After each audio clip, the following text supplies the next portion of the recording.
दीपावली रे चाषी मानक मिलवाक जाऊँगी आउ थे पीएम किसान योजनार 21तम किस्तिर टंका। दीपावली रे चाषी माने पाइबे पीएम किसान योजनार 21तम किस्तिर 2000 टंका। सरकार कले एने तारीख घोषणा। सरकार कले पीएम किसान टंका मिलवाक नहीं बड़ घोषणा। प्रधानमंत्री किसान सम्मान निधि योजना को लेकिन कौन होइछि बड़ घोषणाटी आसंतु देखिबा।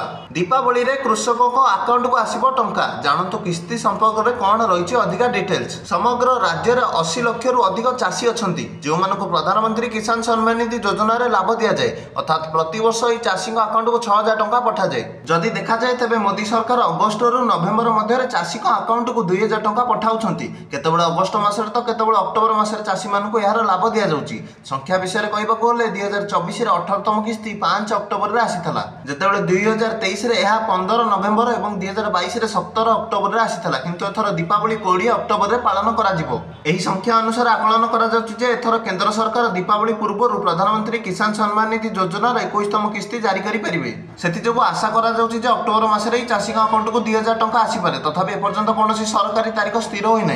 कारण आम जो देखा पीएम किसान 19तम किस्ती आपको मिलता फेब्रुआरी मासर 24 तारिख में। तेणु 20तम किस्ती प्रति 4 मासर थे मिलवा देखा जाए जून 24 में मिलवा कथा। तेणु जून 24 में न मिली ई-केवाईसी प्रथा चलुवर अगस्ट मसरे मिलला। जदि जून 24 आम हिसाब करें अक्टोबर मसरे पीएम किसान 21तम किस्ती टंका मिलवा कथा। तेणु एथोग ये संभावना बढ़ी जाऊँगी जे प्रधानमंत्री किसान सम्मान निधि योजनार 21तम किस्तिर 2000 टंका आपण अक्टोबर में मिल पारे। तेज भिडियो लाइक और चैनल सब्सक्राइब कर दिंतु।